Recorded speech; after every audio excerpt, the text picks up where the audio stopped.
जनसंघर्ष मोर्चा अध्यक्ष एवं जेएमवीएन के पूर्व उपाध्यक्ष रघुनाथ सिंह नेगी ने पत्रकारों से वार्ता करते हुए कहा कि स्पेशल विजिलेंस जज ने दिनांक 2 सितंबर 2024 को मंत्री गणेश जोशी के खिलाफ आय से अधिक मामले में मुकदमा दर्ज करने के मामले में मंत्रिपरिषद गोपन को 8 अक्टूबर 2024 तक फैसला लेने हेतु इस प्रकरण में अपनी सहमति देने के निर्देश दिए थे। लेकिन दिनांक 8 अक्टूबर 2024 को मंत्रिपरिषद ने बहुत ही चालाकी से मंत्री को बचाने, अभयदान देने व मामला रफा दफा करने के उद्देश्य से वादी शिकायतकर्ता को शपथ पत्र दाखिल करने हेतु 2 पत्र जारी किए, जिसमें उल्लेख किया गया कि अपने शिकायती पत्र के समर्थन में शपथ पत्र जमा करें। वादी द्वारा शपथ पत्र प्रस्तुत करने के बजाय उल्लेख किया गया कि जो भी दस्तावेज चाहिए न्यायालय से प्राप्त कर ले, लेकिन इस मामले में मंत्रिपरिषद गोपन विभाग द्वारा न्यायालय से कोई दस्तावेज प्राप्त करने की जरूरत नहीं उठाई गई, बल्कि यह उल्लेख कर मामला समाप्त कर दिया कि कोई आवश्यकता इस मामले में प्रतीत नहीं होती है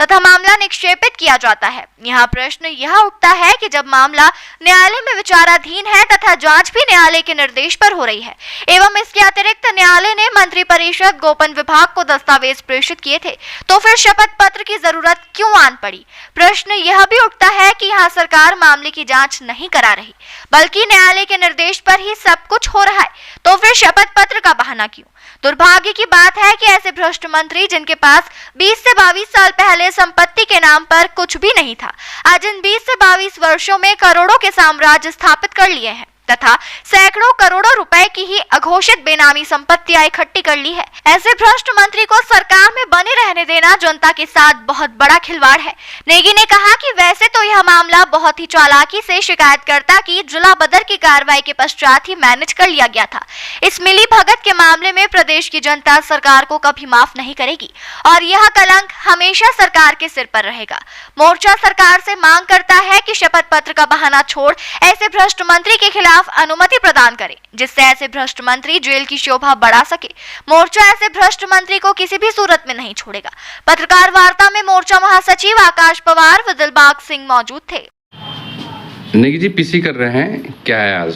दरअसल आय से अधिक संपत्ति के मामले में गणेश जोशी जी के खिलाफ जो शिकायत गई थी, उस शिकायत का संज्ञान लेता माननीय स्पेशल जज है विजिलेंस के, उन्होंने गोपन विभाग को मंत्रिपरिषद को निर्देश दिए थे कि इसमें सहमति दें, लेकिन सरकार का काम उसमें था कि उसमें सहमति देती और ऐसे भ्रष्ट मंत्री को जेल की सलाखों के पीछे भेजती। लेकिन सरकार ने एक पूरा कुचक्र रच करके